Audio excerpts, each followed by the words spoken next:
ये तस्वीरें इस समय आप देख रहे हैं करनाल में पहुंचे हैं मुख्यमंत्री मनोहर लाल खट्टर, और इस समय आप तस्वीरें देख रहे हैं करनाल के PWD रेस्ट हाउस से।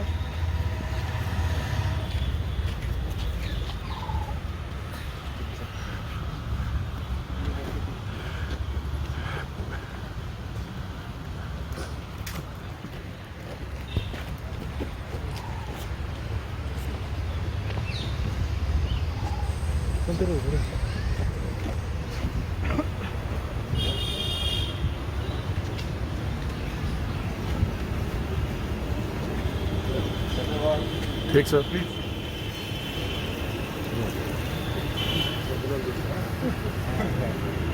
ये तस्वीरें PWD रेस्ट हाउस से देख रहे थे, जहां पर मुख्यमंत्री मनोहर लाल खट्टर आज पहुंचे हैं करनाल में।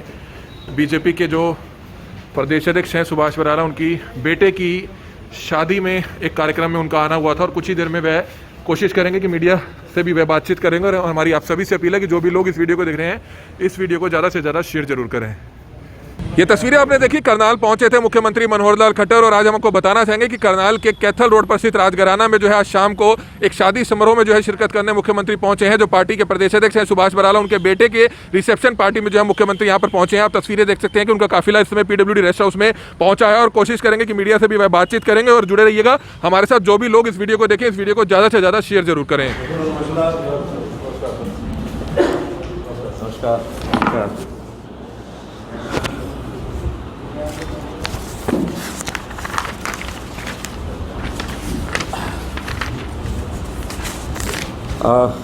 करनाल जिले भर के अनाज मंडी के आड़ती इकट्ठा हुए थे मार्केट कमेटी अधिकारी को। उन्होंने शिकायत दी है कि खाद्य आपूर्ति विभाग के जो इंस्पेक्टर हैं, अधिकारी है, जो पिछले दिनों भी आपसे सवाल पूछा था कि 3 से 10 रुपए की रिश्वत ली गई है, लेकिन अभी तक कार्रवाई नहीं हुई है। पहले आड़ती सामने नहीं आ रहे थे, आज आड़तियों ने सामने आज अगर उन्होंने कहा है तो इसकी जांच करा के कोई भी दोषी होगा तो उसके।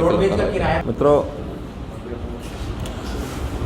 पिछले दिनों में लॉकडाउन का जो समय था, उस समय तो प्रत्यक्ष आना जाना बहुत कठिन था, इसलिए लगभग 2-2.5 महीने मेरा आना नहीं हुआ। लेकिन उसके बाद मेरा तीसरा राउंड है करनाल में पिछले 20 दिन में। सबसे पहले मैं विषय जो आपके सामने रख रहा हूँ कि आज प्रधानमंत्री जी ने देश के लोगों को संबोधित किया, और अनलॉक पार्ट 2 एक प्रकार से कल से इसकी शुरुआत हो रही है, क्योंकि अनलॉक पार्ट 1 ये आज 30 जून को समाप्त हो रहा है, और कल से अनलॉक पार्ट 2 ये शुरू हो रहा है। इस समय पहले से जितनी छूट दी गई थी, उसमें कुछ चीज़ों में और भी छूट आगे बढ़ाई जा रही है। और मुख्य तौर पर तो इस बार प्रदेश की सरकारों पर और आगे ज़िलों पर काफ़ी चीज़ें छोड़ दी गई हैं, क्योंकि हर स्थान की, हर ज़िले की परिस्थितियाँ अलग अलग हैं। तो अलग अलग परिस्थितियाँ होने के कारण से जो कुछ छूट दी गई है, उसमें और ज़्यादा छूट तो नहीं दी जा सकती, क्योंकि वो केंद्रीय स्तर के ऊपर MHA की गाइडलाइंस हैं। लेकिन कहीं अगर लगता है कि कठिनाई अभी है, तो उसमें और अभी सख्ती बरतनी हो, तो वहाँ लोकल लेवल पर कंटेनमेंट जोन्स की सख्ती ये बढ़ाई जा सकती है। अभी जैसे विद्यालय, ये सब 31 जुलाई तक ये तय किया है कि अभी वो नहीं खुलेंगे। और इसी प्रकार से रेलवेज़ को भी अभी पूर्ण रूप से नहीं खुला है, वो भी 2 अगस्त से और खोली जाएंगी। लेकिन इंटरनल मूवमेंट जो स्टेट्स की हैं, वो सारी खुली रहेंगी, बाधित नहीं होंगी। इंटर स्टेट मूवमेंट भी गुड्स की और पैसेंजर की, ये भी खुली रहेगी, ये बाधित नहीं होगी। बाज़ार सारे खोल दिए गए हैं, मॉल सारे खोल दिए गए हैं, इंडस्ट्री सारी खोल दी गई है। लेकिन जहाँ कहीं गैदरिंग बहुत अधिक हो सकती है, जैसे एजुकेशनल इंस्टीट्यूशंस, उनके लिए अभी थोड़ा सा बंधन रखा गया है। जहाँ तक एक कठिन समय की बात है, प्रधानमंत्री जी ने कहा कि अभी भी ये कठिन समय चल रहा है, हमें बहुत अभी ढिलाई नहीं बरतनी है, सावधान होकर के चलना है। हर कोई जो है, जो नियमों का पालन वो उनको करना ही चाहिए। मास्क लगाने की बात है, सोशल डिस्टेंसिंग की बात है, और इसमें हर व्यक्ति, चाहे वो सामान्य व्यक्ति है अथवा स्वयं उन्होंने कहा चाहे प्रधानमंत्री है, सभी को ये सावधानियां बरतनी चाहिए, ताकि कोरोना जैसी महामारी को हम यानी कंटेन कर सकें, इसको रोक सकें, इसको फैलाने से हम किसी प्रकार से बच सकें। तो बहुत सी सफलता हमको भारतवर्ष में मिली है, हर प्रांत में मिली है। मैं अगर हरियाणा की बात करूं तो हरियाणा अन्य प्रांतों की अपेक्षा आज बेहतर स्थिति में है और हम लोगों ने उसके बहुत सी सूचनाओं का जो पालन किया है, सख्ती से किया, उसके कारण से सब हुआ है। जहाँ तक लोगों को सहायता देने की बात है तो उन्होंने घोषणा की है कि जो गरीब लोग हैं अभी भी, चूँकि उनको जितना एक फुल स्केल के ऊपर काम मिलना चाहिए शायद उनको नहीं मिल रहा है। दुकानों पर भी अभी उस प्रकार की जैसे दिखती है चहलकदमी वो दिखती नहीं है, बाज़ार में ग्राहक भी कम निकल रहा है।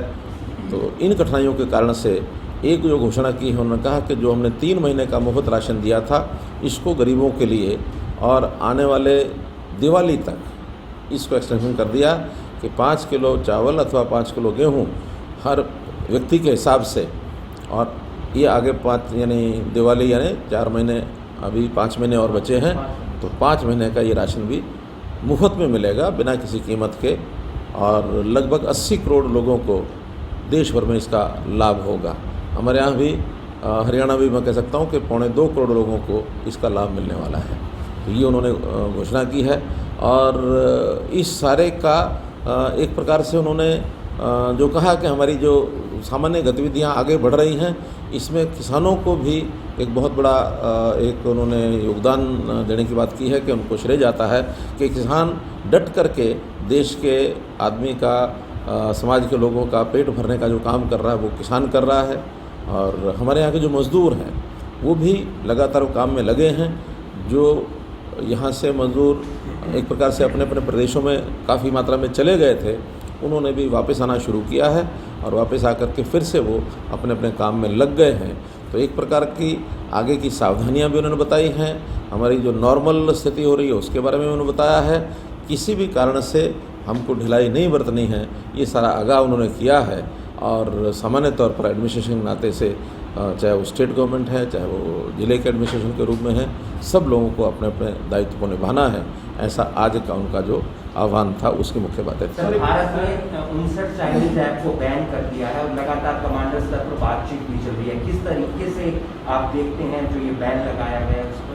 देखिए, चाइना ने अपनी जो करतूतें हैं वो रोकी नहीं हैं। वो उन्होंने बहुत एक जो दुश्मनी पाल करके जिस प्रकार से बॉर्डर के ऊपर उन्होंने अपनी गतिविधियां की हैं, उससे एक रोष देश भर में हर व्यक्ति के मन में है, हर एक संस्थान के मन में है, हर नेता के मन में है।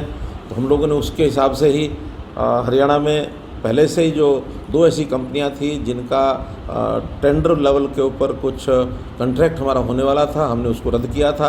देश भर में ये जो 59 ऐप हैं ये बंद कर दिए गए हैं। ये संस्थागत रूप से बंद किए हैं। आम आदमी ने भी इसका एक संज्ञान लेना शुरू किया है। होटल्स कई ऐसे सामने आए हैं जिन्होंने चाइनीज़ को वहाँ ठहरने के लिए, रुकने के लिए वो मना कर दिया है। लोगों ने चाइनीज़ सामान की गोली जलानी शुरू कर दी है। तो चाइना के प्रति एक क्षोभ, एक गुस्सा ये आम आदमी के मन में है। तो उसी हिसाब से अभी तो चूँकि जब देश के प्रति दुश्मनी का भाव रखने वाला कोई देश, उसको किस प्रकार से हम आगे बढ़ने देंगे? अपने देश में आगे नहीं बढ़ने देंगे। ये भाव जनमत का सराप बना है। हाँ, क्योंकि कोई भी विवाद होता है, कोई भी बात होती है, उसका जो हल होता है कभी ना कभी हल तो होना ही चाहिए। हम वसुधैव कुटुंबकम की बात करते हैं, विश्व में शांति की बात करते हैं, तो इसका मतलब ये नहीं कि बातचीत के रास्ते बंद करेंगे। बातचीत के रास्ते खुलने चाहिए और खुल करके कल को इन सब बातों में से यदि निजात मिलती है तो मानवता के नाते, विश्व के नाते, सब देशों को सह अस्तित्व के नाते रहना ही है। लेकिन किसी भी कारण से अपने देश की किसी कॉस्ट के ऊपर कोई बात की जाएगी, ऐसा बिल्कुल नहीं होगा। अपने देश का स्वाभिमान, सुरक्षा, अखंडता ये बरकरार रखी जाएगी। डीजल के दाम बढ़ रहे हैं। कल कांग्रेस ने करनाल में हमारी शैलजा के नेतृत्व में बैलगाड़ी प्रदर्शन किया, उस पर क्या कहना है? देखिए, ये एक इस समय का एक कठिनाई का समय है, एक संकट का समय है। ऐसे कठिनाई के समय में अर्थव्यवस्था की बहुत सी ऐसी बातें हैं जो आप सब लोग भी जानते हैं, हम भी जानते हैं कि ऐसे समय पर अर्थव्यवस्था में जो देश में और प्रदेशों में और सामान्य जगह पर भी जो कठिनाइयाँ पैदा हुई हैं, उसमें कहाँ से अर्थ आएगा, कहाँ से नहीं आएगा, ये सारा संतुलन बैठाना पड़ता है। और उस संतुलन को बैठाने में यदि पेट्रोलियम में से कोई पैसा अगर मिलता है, वो बाकी चीज़ों में से जो बंद हो गया है उसकी भरपाई करके लिए आखिर व्यवस्थाएं तो खड़ी करनी पड़ेंगी। आज अगर मैं अपने प्रदेश की बात करता हूँ तो हमारा 4,500 करोड़ रुपये का ऐसा खर्च है जिसको मैं कमिटेड एक्सपेंसेस के रूप में कहता हूँ। अब जीएसटी बंद हो गए थे, एक्साइज बंद हो गई, वैट बंद हो गया, स्टाम्प ड्यूटी बंद हो गई, ये सारे इनकम तो यहीं से होती थी। उसके बाद भी हमने 4,500 करोड़ रुपया हर महीने कमिटेड एक्सपेंस का दिया विकास के कामों के लिए। भी अब आगे आवश्यकता पड़ेगी तो वो उनको देना है। तो इस प्रकार से जहाँ से पैसा मिल सकता है वहाँ से लेना, जहाँ मजबूरी है नहीं मिलेगा तो ज़बरदस्ती नहीं की जा सकती। समाज से तो पैसा रूटीन से आता है। इसलिए आज देश और प्रदेशों की जो स्थिति है उसमें इन चीज़ों का कोई अर्थ नहीं है। अगर कम ही करने की बात है तो मैं आह्वान करता हूँ उनको कि राजस्थान के अंदर कम करके दिखाएं, पंजाब के अंदर कम करके दिखाएं। क्यों नहीं कम करके दिखाते? वहाँ तो हरियाणा से भी ज़्यादा रेट है। हमारे तो 2 ही प्रदेश आसपास लगते हैं, राजस्थान और पंजाब। हरियाणा से ज़्यादा रेट हैं आज भी। क्या वो 5-10% वहाँ कम करके, वो तो उनके अपने हाथ में है। तो इसलिए ये जो सब प्रदेश और देश को जो सुचारू रूप से व्यवस्था चलानी होती है, जिनको नहीं चलानी होती है वो कुछ भी टैक्स करते रहेंगे, लेकिन जिनको चलानी होती है उनको देख करके बात बोलनी चाहिए। हरियाणा में हम कम से कम ये कह सकते हैं कि हमारे डीजल का रेट, हमारे पेट्रोल का रेट, आसपास की सब स्टेट्स, केवल चंडीगढ़ को यदि हम छोड़ दें तो बाकी हमारा दिल्ली से भी कम है, राजस्थान से भी कम है, पंजाब से भी कम है, उत्तर प्रदेश से भी कम है, हिमाचल से भी कम है, सब प्रदेशों से कम है। सर, ऐसे चर्चा है कि कृष्णपाल गुर्जर नए प्रदेश अध्यक्ष बन रहे हैं। जो भी बनेंगे शुभकामना देंगे उनको। सोशल मीडिया पर बीजेपी के नेताओं की तरफ से, कार्यकर्ताओं की तरफ से शुभकामनाएं दी जा रही हैं। नहीं, सोशल मीडिया पर तो बहुत कुछ चलता रहता है, आप भी चलाओ। एक सर कब तक उम्मीद है? मुझे लगता है अगले सप्ताह में कुछ ना कुछ होना चाहिए। एक सर, दिल्ली और एनसीआर में पिछले काफी समय से लगातार छुटपुट भूकंप के झटके आ रहे हैं और जानकारों का ये कहना है कि आगे आने वाले दिनों में दिल्ली एनसीआर एक बड़ा भूकंप का केंद्र बन सकता है। तो इसको लेकर जो हरियाणा में जर्जर इमारतें हैं उनको लगता है कि आपको मतलब बिल्कुल ही बंद कर देना चाहिए, उनको वहाँ पब्लिक रह रही है। करनाल में भी ऐसे, सदर बाजार में कई ऐसी इमारतें हैं, काफ़ी साल पहले करनाल में भी गिरी थी। देखिए, ये वैज्ञानिक तौर पर सारी चीज़ें सामने होती हैं, सारे जितने भी फोरकास्ट होती हैं वो भी की जाती हैं, अनुमान भी लगाए जाते हैं। ऐसा किसी प्रकार का कोई वैज्ञानिक तौर पर जितना यानी विश्लेषण किया जाता है, उसके करने के बाद किसी प्रकार की कोई बात ऐसी आएगी तो उसका संज्ञान ज़रूर एडमिनिस्ट्रेशन लेगी। लेकिन अभी तो केवल चर्चाएँ, अफवाहें सब होती हैं। भूकंप आए हैं पिछले दिनों में, कई बार आए हैं, लेकिन उनका जो स्केल है वो रिक्टर स्केल के ऊपर कोई ऐसा भयावह नहीं आया है कहीं भी कि जिसके कारण से बड़ी कोई अभी चिंता ऐसी हो। हाँ, अगर कोई ऐसी भविष्यवाणी, कोई जो संस्थान बने हुए हैं उनका कोई ऐसा विषय आता है तो उसका संज्ञान भी लिया जाएगा। और वैसे तो बिल्डिंग कोड में जितनी भी बड़ी बड़ी इमारतें बनाई जाती हैं आजकल, किसी भी शहर में बनाई जाती हैं, उनको जर्क प्रूफ और ये जो भूकंप की प्रूफ के नाते से जो व्यवस्थाएं की जाती हैं वो आजकल लागू हैं। नई कंस्ट्रक्शन सारी उस हिसाब से हो रही हैं और मैं समझता हूँ कि कोई ऐसी बात आएगी तो उसका संज्ञान लिया जाएगा। आज मेवात पहुँच गया है। देखिए, इस विषय में किसी को दोष तो नहीं दिया जा सकता। ऐसा एक विषय है जो 2-4 साल 5 साल बाद कभी ना कभी आता है और विश्व के किसी भी कोने में, किसी भी देश में टिड्डी दल घुसता है। अब अपने देश में इस इलाके में आया हुआ है, कभी राजस्थान में होता है, कभी उत्तर प्रदेश में होता है, महाराष्ट्र तक घूम के आ गया है, अब इस इलाके में घूम रहा है। उसके लिए सारे इंतज़ाम सब किए हुए हैं कि कहीं कोई ज़्यादा नुकसान न हो। जहाँ ये बैठता है वहाँ किसानों को अपील भी की जाती है, आग्रह किया जाता है कि वो शोर मचाएँ ताकि उसको उड़ा दें, उनके खेतों में नुकसान न करे। उसके लिए छिड़काव किया जाता है। रात के समय उनको मारने के लिए जो दवाई होती है उसका छिड़काव करते हैं। उस छिड़काव में सरकारी मशीनरी वो भी सब जगह अलर्ट है और जगह जगह ट्रैक्टर्स जो लोगों के पास है वहाँ भी हमने उसकी इंतज़ाम किए हुए हैं, बता करके कि भी ऐसे ट्रैक्टर्स के साथ दवाई डाल करके उसका स्प्रे वो करने का इंतज़ाम भी किया है। पिछले दिनों में 950 ट्रैक्टर्स हमने, जब ये पता लगा लोकस्ट का और टिड्डी दल का, तो उन दिनों में 950 ट्रैक्टर्स को हमने अलर्ट पर रखा ताकि गांव में जहां भी जाते हैं, जहाँ भी ये टिड्डी दल आता है तो वहाँ उन ट्रैक्टर्स के माध्यम से या फायर ब्रिगेड के सिस्टम के माध्यम से और जो मशीनरी है इसमें केंद्र सरकार की ओर से भी लगातार संपर्क बनाया हुआ और हमने भी इसकी तैयारी की। करनाल जिले भर के अनाज मंडी के आड़ती इकट्ठा हुए थे, मार्केट कमेटी अधिकारी को उन्होंने शिकायत दी है कि खाद्य आपूर्ति विभाग के जो इंस्पेक्टर से अधिकारी है, जो पिछले दिनों भी आपसे सवाल पूछा था कि 3 से 10 रुपये की रिश्वत ली गई है, लेकिन अभी तक कार्रवाई नहीं हुई है। पहले आड़ती सामने नहीं आ रहे थे, आज आड़तियों ने सामने आज अगर उन्होंने कहा है तो इसकी जांच करा के कोई भी दोषी होगा तो रोडवेज का किराया बढ़ सकता है, ऐसी जानकारी? देखिए, अभी ये चर्चा हुई थी लेकिन अभी हमने उसको 15 जुलाई तक डेफर किया है। 15 जुलाई के बाद फिर बैठ के विचार करेंगे। अगर रोडवेज की गतिविधि पूरी चल जाती है तो फिर तो ऐसी कोई स्थिति नहीं आएगी, लेकिन यदि फिर भी तब तक स्थिति नहीं चलती, क्योंकि बसें हमारी 4,500 बसों में से मात्र 850 बसें कल की डेट में ये चली हैं। तो इतना कम फ्लीट जब चलेगा तो खर्चे तो पूरे उस नाते से हो रहे हैं। लगातार रोडवेज का घाटा बढ़ रहा है और उस घाटे को रोकने के लिए, और सवारियाँ क्योंकि कम चलाई जाती हैं, बसें भी कम चलती हैं, तो उस नाते से कोई ना कोई विचार 15 जुलाई को दोबारा से फिर मीटिंग सर, एक करेंगे। आखिरी सवाल, हरियाणा आत्मनिर्भर कैसे बनेगा?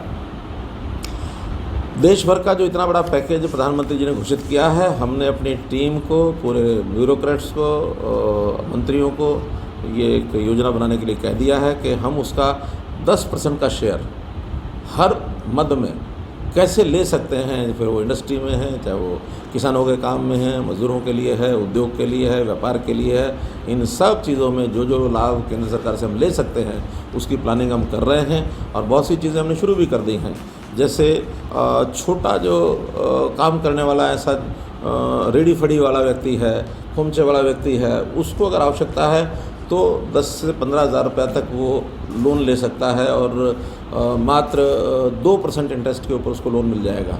ऐसे ही थोड़ा शिशु लोन, जिसको हम कहते हैं, मुद्रा लोन में 3 प्रकार हैं, तो शिशु लोन के लिए 50,000 रुपये तक की, ऐसे हमने 3 लाख लोगों को ये लोन देने की योजना बनाई है हरियाणा में। ऐसे इन लोगों को भी जो 9% का ब्याज बैंक का होता है उसको 5% पर मिलेगा, 4% का सबवेंशन वो केंद्र सरकार का और प्रदेश सरकार का रहेगा। तो इस प्रकार से इन सारे लाभ को, ऐसे ही जो जो योजनाएं, जैसे पशुओं के लिए योजना बनी है, तो पशुओं के लिए भी अलग से, जैसे किसान क्रेडिट कार्ड होता है, पशुधन क्रेडिट कार्ड ये हमने बनाया है, उसकी भी अलग अलग पशुओं के हिसाब से रेंज रखी गई है कि उसमें उनको जितना पैसा चाहिए पशु खरीदने के लिए उनको मिल सकता है। रोज़गार के नाते बहुत सी स्कीमें बनाई जा रही हैं, वो जैसे जैसे बनेगी वैसे वैसे आगे बढ़ेंगे। सोनीपत में आज 2 पुलिस कर्मचारियों का हत्या हुई है, बड़ा दुखद घटना हुई है। हमारे डीजीपी वहाँ पहुँच गए हैं, उन्होंने जायज़ा लिया है। उनको दोनों जो सिपाही हैं उन्होंने बाकायदा एक संघर्ष मुठभेड़ टाइप हुई है, तो रात के समय वो पेट्रोलिंग पर थे, तो बदमाशों ने आकर के उनके ऊपर पहले गोलियां चलाई हैं, फिर प्रत्यक्ष भिड़ंत भी हुई है उनकी। उनको यानी चाकुओं के निशान भी मिले हैं उन सिपाही जो हैं उनके बॉडी के ऊपर।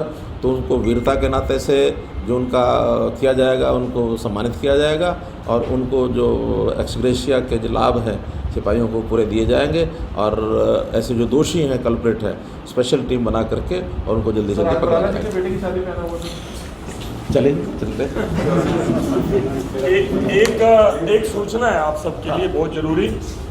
11 तारीख को 11 बजे माननीय मुख्यमंत्री जी जितने बच्चे जो 18 साल के हुए हैं उनका लर्निंग लाइसेंस का खुला कैंप लगाएंगे और सभी अधिकारी वहाँ रहेंगे। पूरी की पूरी मेरी लोकसभा क्षेत्र में इन्होंने शुरुआत की है, 9 की 9 विधानसभा में, और सबको हेलमेट दिया जाएगा, ब्रांडेड हेलमेट दिया जाएगा।